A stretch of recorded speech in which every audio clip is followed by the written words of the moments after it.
The nice thing with climate, it touches everything in life, everything in society. Whether you're an anthropologist or you're an artist or you are a construction worker, there will always be some knowledge that you can use to this topic. And that makes it, I think, fascinating. So I encourage everybody to be a climate diplomat. Welcome back, everybody. Rich Brubaker, founder of Collective Responsibility, here to another episode of the Sustainable Ambassador Podcast. Through this podcast, I'm speaking with global leaders, corporate leaders, nonprofit leaders about the work they're doing in the space to solve the great challenges of environment, society, and economy. In this episode, I'm extremely honored to be joined by His Royal Highness Prince Jaime de Bourbon de Parme, Climate Envoy for the Netherlands. He is a dedicated representative of the Netherlands for climate diplomacy, and through his position seeks to raise international climate ambitions and find common solutions for reducing greenhouse emissions and enhance the regenerative power of nature. So thank you very much for taking the time to join us. It's really great to have you with us. It's good being with you. So as a starting point, it'd be great to have a personal introduction and the work that you're doing. Sure. My name is Jaime de Bourbon Parme. I'm the Climate Envoy, and as a Climate Envoy for the Netherlands, I look for global ambition to see how can we raise the ambition globally, and those countries that do want to move forward but find difficulties, can we actually collaborate with them to be able to raise that ambition? And that's both on mitigation, so to avoid emissions, but also on adaptation. How do we adapt to the impacts of climate that are already so visible in the news today? Speaking about climate, what's the size and scope of the challenge as you see it from your position currently? So for me, it's very important not to listen to the fossil fuel lobbyists. So they'll come with certain numbers, but also with the climate activists that come with very alarming numbers as well, which is their prerogative because they want to raise the attention. But if you don't right-size the problem, you can't right-size the solution.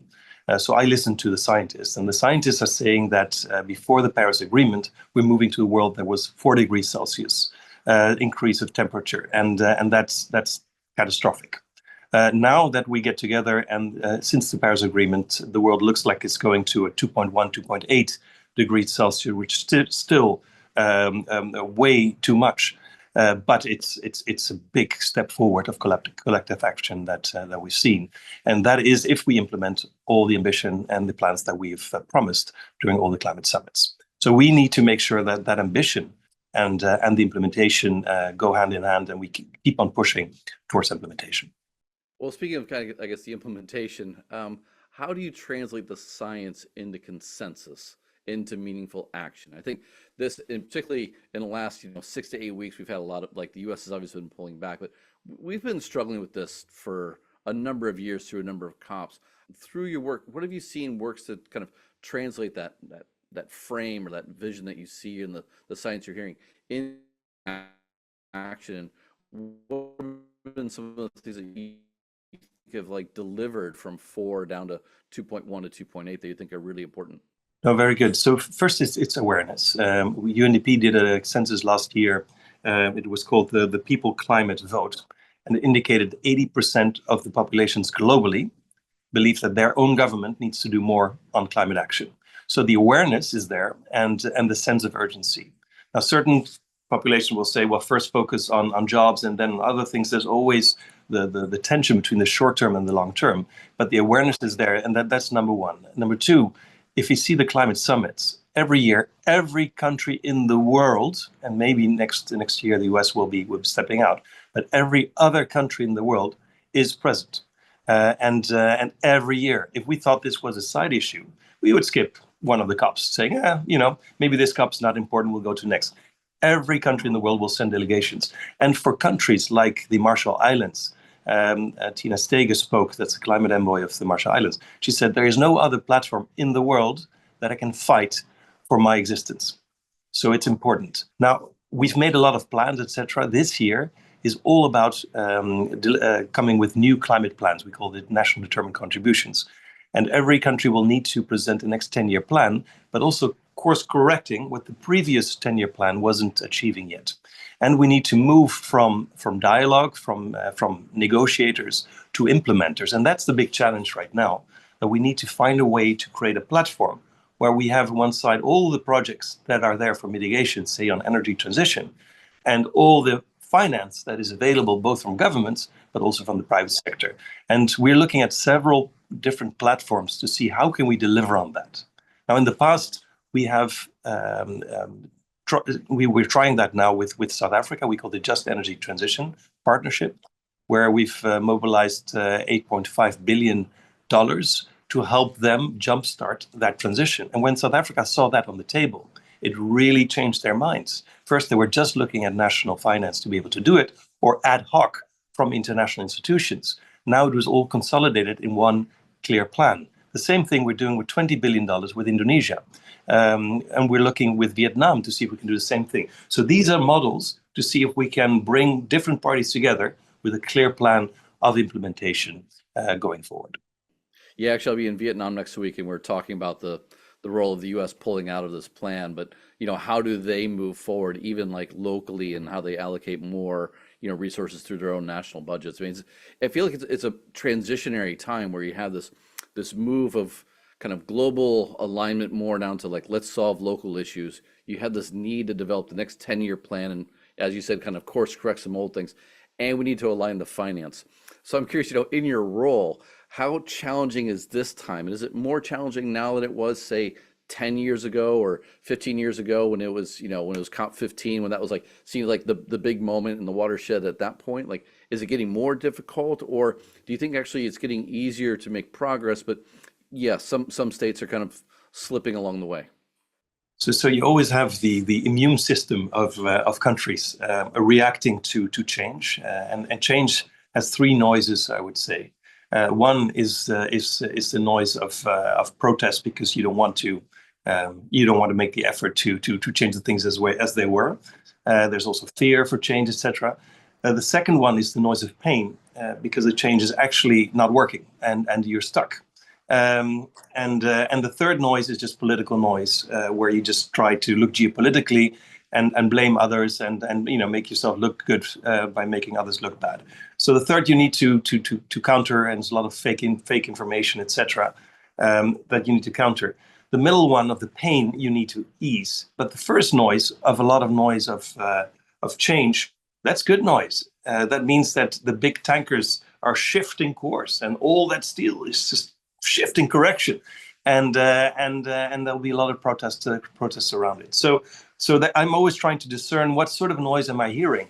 Is it good noise? Is it pain noise? Or is it just a political noise that we need to ignore going forward? So is it easier than in the past? I think the sense of urgency has been growing over time, and now that you get to implementation, people will resist change.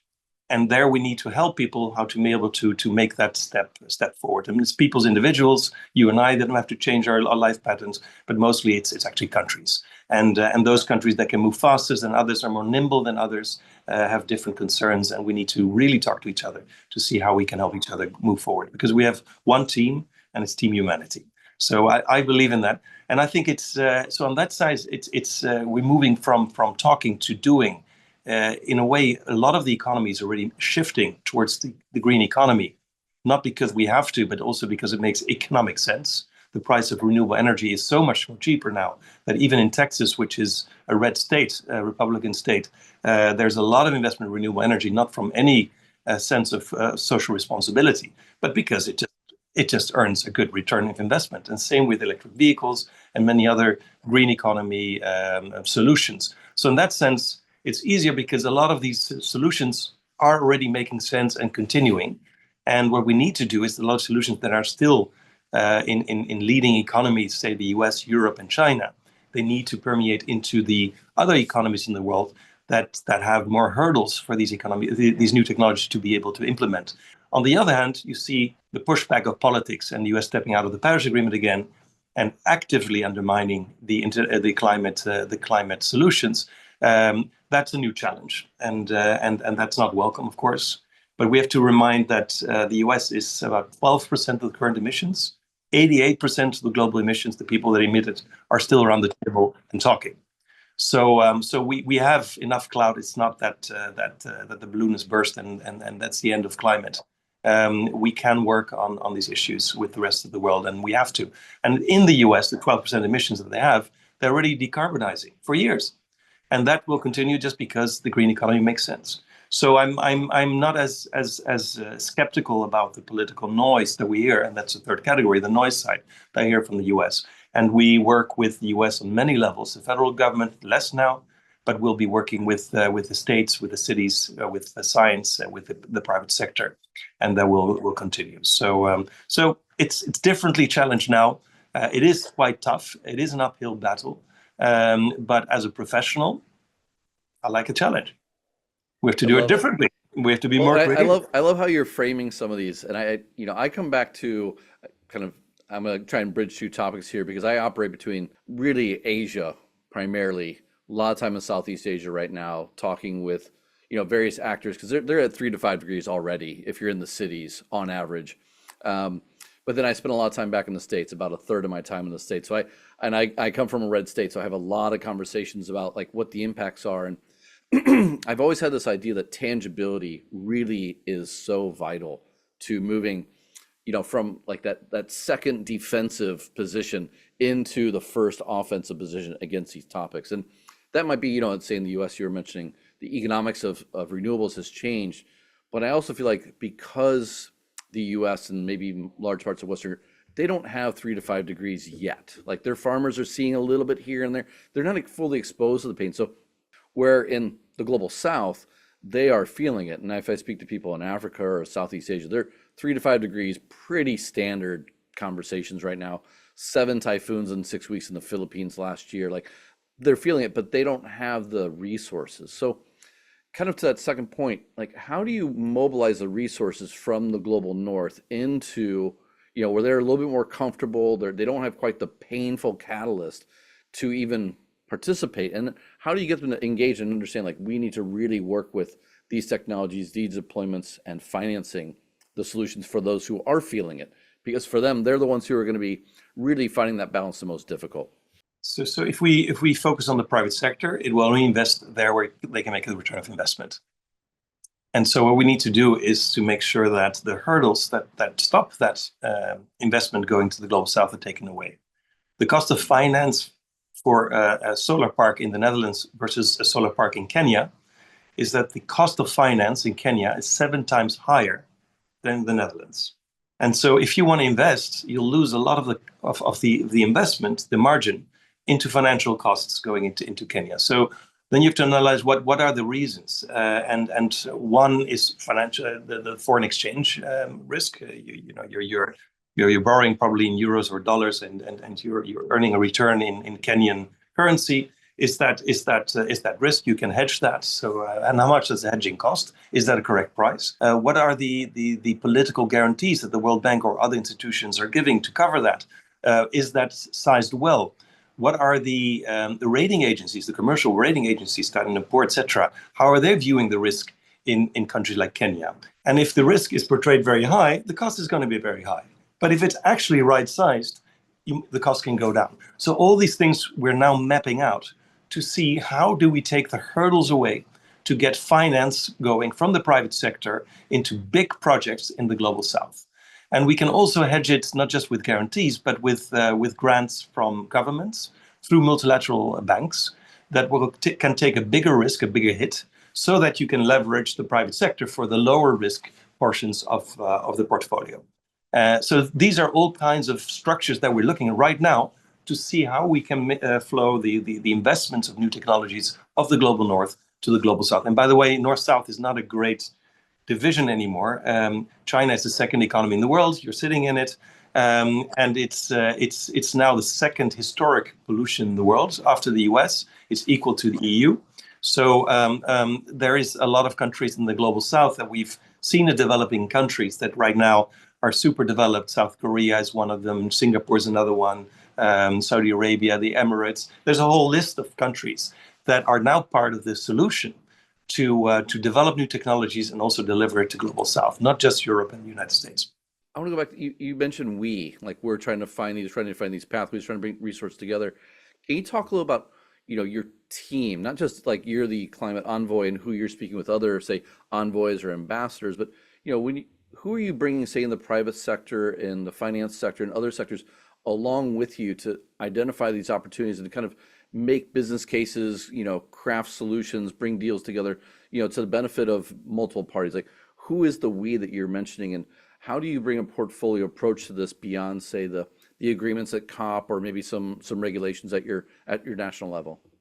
So the regulations, the top down, the rule setting, the vision, that's indeed a global responsibility that we need to negotiate amongst ourselves, and we do that in climate diplomacy and climate negotiations. We as the climate envoys have a special role. They're between the politicians that have to make tough decisions, but also stuck with dilemmas. How do you treat with China? China is a great partner on climate, but on trade and security, there are some concerns. So the politician needs to balance it out. Then you've got the negotiators who are really just negotiating about climate. They're about points and commas and language in texts, and they've been in the trenches with each other globally for decades. The global south versus the global north. And then us climate envoys are in the middle. I replace our prime minister and ministers abroad in dialogues, so I know all the generals, but also all know the soldiers and negotiators in the trenches. And knowing the generals, you know what space there is for the soldiers to go back and forth. So that's all about creating the vision and the rules and the objectives on a global scale. And we can find solutions. But we also talk, as you said, with the private sector. So it's all has to start with local plans. So these just energy transition partnerships are examples. And we hope that the climate plans, the NDCs that the countries need to now write, will become investment plans. And the clearer the investment plan of their own countries they are, we can then link them to international financial institutions, and we can link them to private sector who have very specific skills in renewable energy, skills in water management, skills in food system transformation, how do you adapt food systems to climate change, skills in making infrastructure resilient to climate change, and all these skills can then be leveraged towards the global south. So it really is a combination of global views and local solutions, and then bringing that to markets. And there's various platforms. We're discussing that with UN Global Compact. We're discussing that with World Business Council for Sustainable Development. We're discussing that with Chambers of Commerce, the International Chambers of Commerce in Paris. We're discussing that with the World Economic Forum. So there's many different fora of the private sector where we can plug in, but there's not one big system or big avenue to resolve this, but there's many marketplaces to bring people together. I'm struggling to get my head around how many conversations you must have on a daily basis between understanding the challenges, the stakeholders, how to deliver solutions at the end. Like, how do you manage this process? And what are some kind of, within your team, what are some key things that you look at kind of to be, regular process in terms of understanding the challenges, understanding the political wins, understanding where you can make those small movements forward?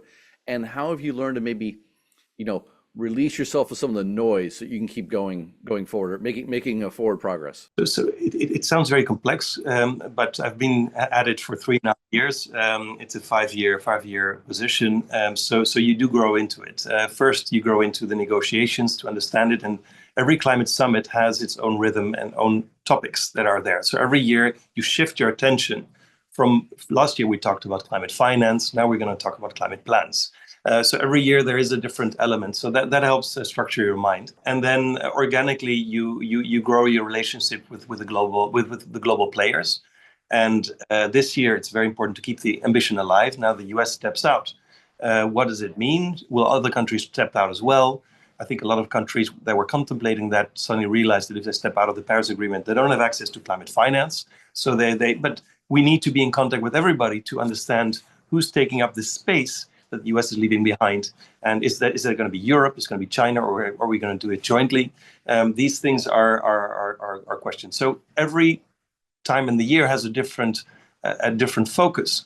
And therefore you can do things sequentially quite well. And these build on each other. And then in your free time, you talk to the private sector and to the other players and to climate science and to see what is possible. Yesterday, I spoke to Danish-Dutch company APM, which builds the most energy-efficient terminals in ports globally. And they happen to be in Rotterdam here in the Netherlands. And we talked, where else in the world are they developing these kind of ports? And is it actually cost effective? And it is. So the new economy has arrived. And so getting this information from the private sector emboldens me to then talk to China and talk to India and to others to say, listen, we've got a Dutch solution, a European solution that will make your ports much more efficient and save a lot of energy. And that energy is then available for the rest of your population, rest of your economy.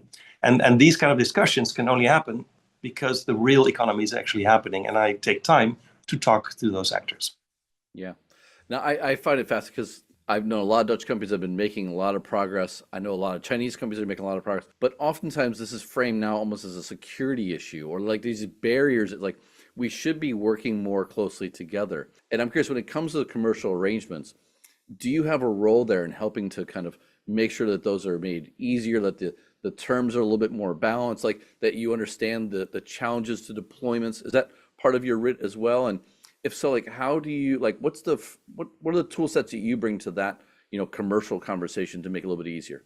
So I'm the neutral broker. I won't benefit personally, so I can bring parties together and see if it makes sense. We're moving towards a transactional world where it's less rules-based but more interest-based. The extreme of transactional world is power play and bullying. We want to stay away from that. But if we stay in the middle part of a very pragmatic world, which is much more about exchange, then you have a much more honest dialogue. We used to come with a lot of development aid. That's being reduced globally, but that also brought some imbalance. It was very welcome finance because it's cheap finance, but also brought a lot of imbalance because with the aid came a lot of conditions. And now that the aid becomes less, it's more about investment. And how do you use the little aid left as a leverage for investment to be possible? And if you talk about investments, it's really about a win-win situation. And the private sector is excellent at that. And so then I broker it with a little bit of money to make it possible from the government. We broker deals between companies, and my role is really to identify solutions. And I don't just look at big companies, although we need big companies for green hydrogen produced in the global south that can become a new source of energy globally, but also for our economy in Europe. So do we co-develop in Namibia, in South Africa, in many other parts of the world? We co-develop these kind of green hydrogen projects. So all that will happen. So I'm working on that really in a win-win situation. But I'm also looking at the small enterprise with very innovative new solutions that really need to build a market still. So we have a Dutch company called Dutch Climate Solutions that has cooling systems or air conditioning that don't use F-gases. F-gases are horrible gases that help cool the air, that are 10,000 times more damaging to climate than a CO2 molecule. And all air conditioners have that stuff. Now this Dutch solution has it without that stuff, and it uses 80% less energy. So it is an energy solution and a climate solution in one. How do we get this solution on the market in the Netherlands, in Europe, and globally? There's Dutch solar panels that are super light, the lightest that there are around in the market, and are fully recyclable. All the solar panels that we're putting in on our roofs, in 20 years, it will be waste. What are we going to do with that stuff? So we should think of it now. So all these solutions, I'm also working with these very innovative small companies that are barely surviving to see if we can link them to financiers and can link them to markets there where we see a potential for that solution to grow. As those companies are growing or finding markets, does that make your job as a climate envoy negotiator easier? Because I feel like the more, this is kind of one of the challenges I have is like the more money we make through this, the easier it gets to all kind of find the win-wins. And I'm curious, does that actually help the process of negotiations and kind of go back to like those three groups of people? Like it knocks down barriers from those who want to play defense, like, oh, there's green money over there. Oh, the future jobs are over there. Like, does that make your job easier? And do you find yourself leaning more on that when like states right now are kind of pulling apart? Like, is that the hook that maintains people?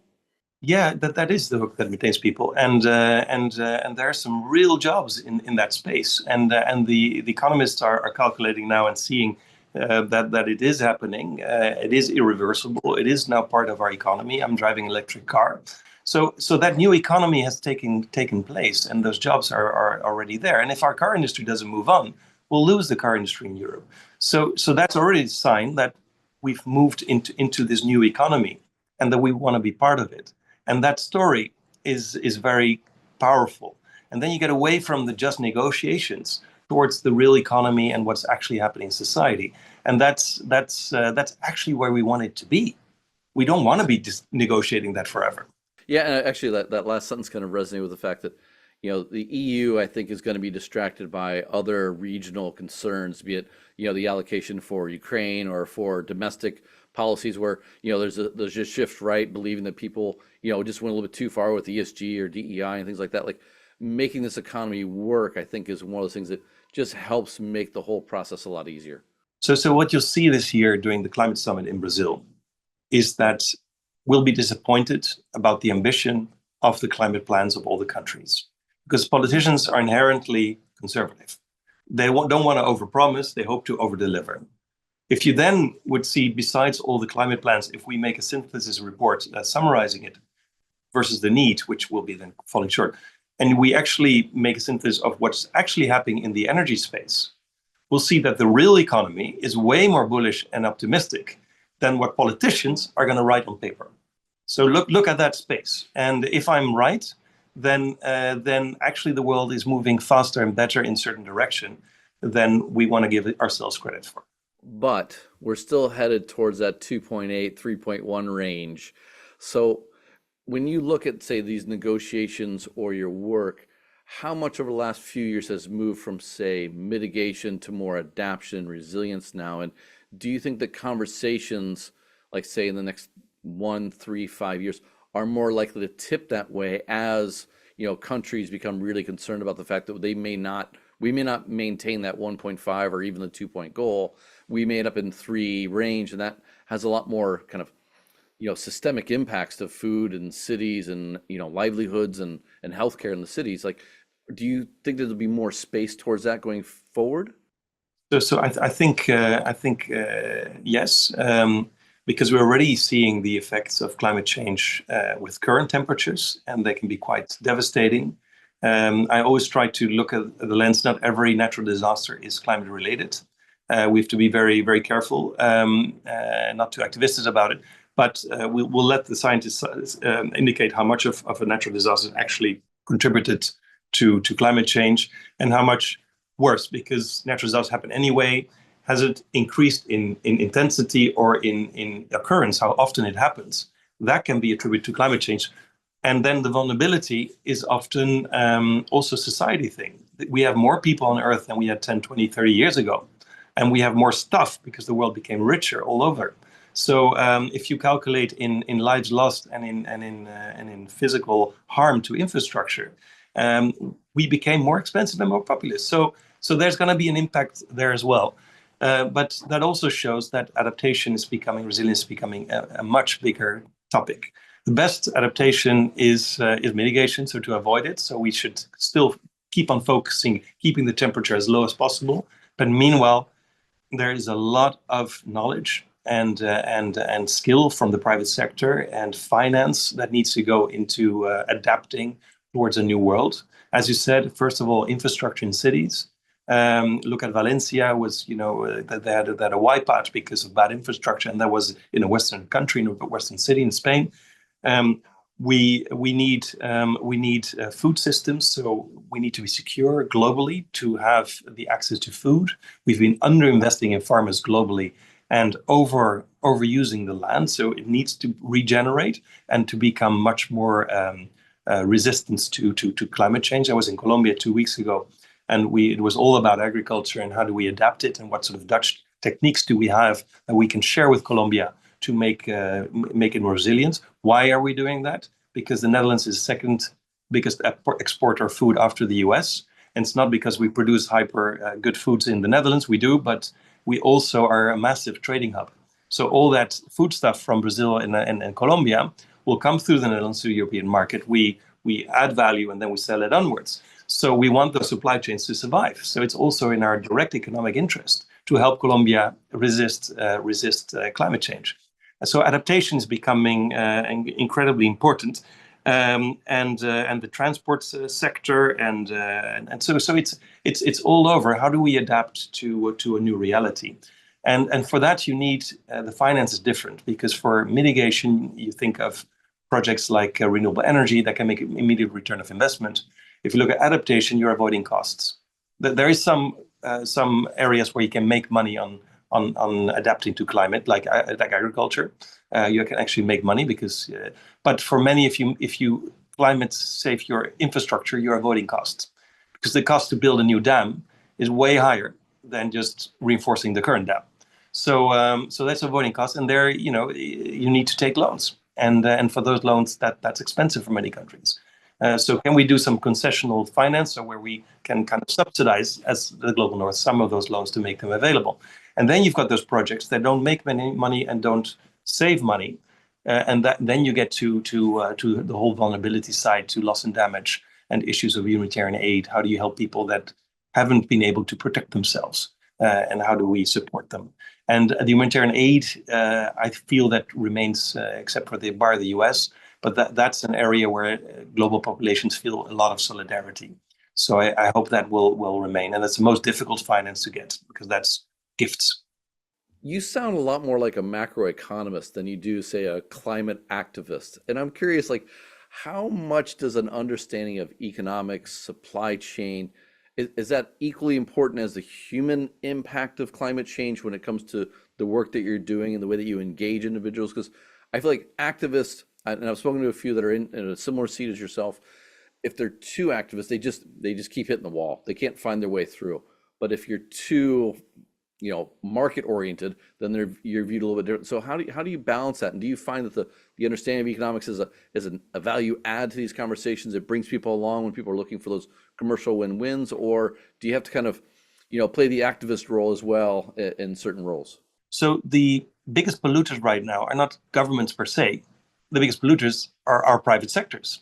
So we need to work with those private sectors to come to solutions. That's why I'm focused very much on the economy.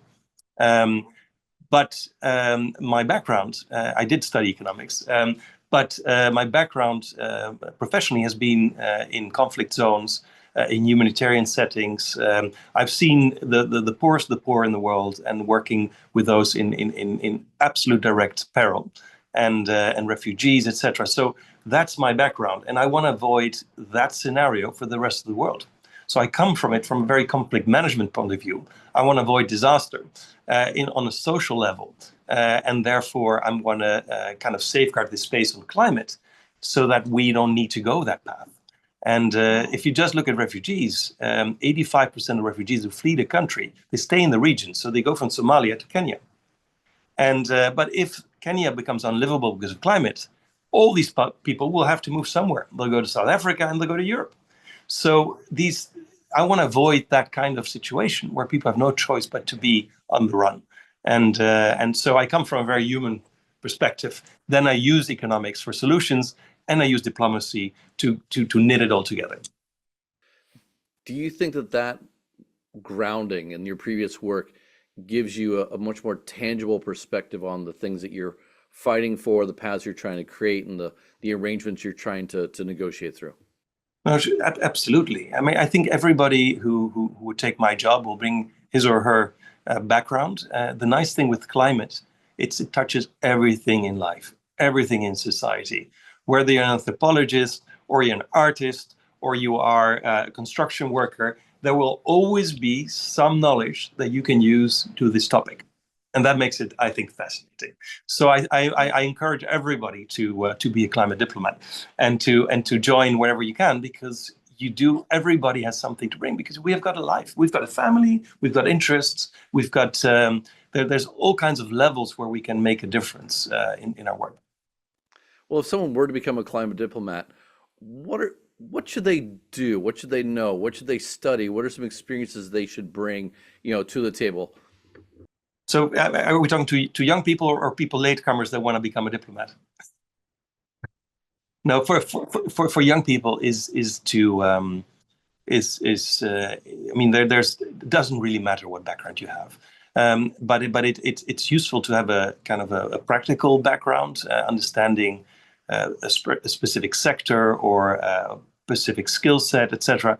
And then you need to have a global understanding. So you need to read the news, read the newspapers, try to find newspapers that are more objective, and try to see patterns and see solutions. And then look at your direct environment, where you are in Shanghai or you're in Manila, or you're wherever in the world, or in Aberdeen, and you see, what trends do we see globally, and what trends are resonating locally, and then you're already starting to create links between your direct environment that you can influence versus trends that are just global trends.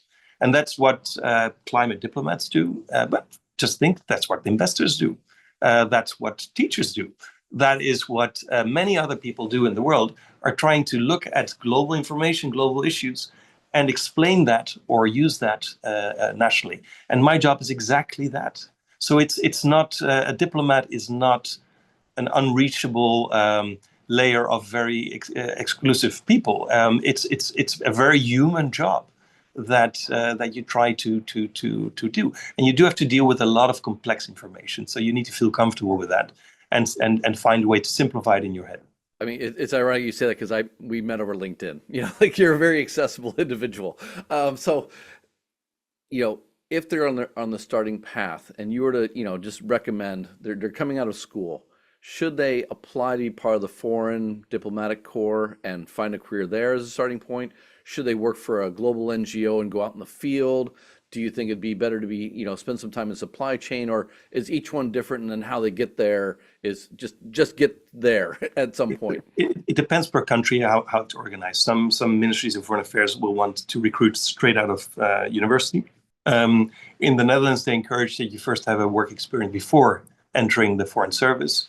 So I worked first in a bank for 1 year, therefore I learned the language of the private sector. Then I worked with the Red Cross in Honduras after a natural disaster. So I did NGO work in the field. And with that information, I finished my master's in conflict management and international economics in the US. And then I was recruited into the foreign service as a diplomat. And I entered the whole service. I've been doing that now over 25 years. So, and I love it so much every time I come back. I do escapades to other organizations from time to time, but then I always come back to this work because it's so incredibly gratifying. But having spoken the language of the private sector, the finance side, and having had field experience with the Red Cross, gives me context for the rest of my life. Otherwise, you might be siloed into a bureaucratic environment where that seems reality, but it's only a means to an end. And you need to burst out of the bubble from time to time.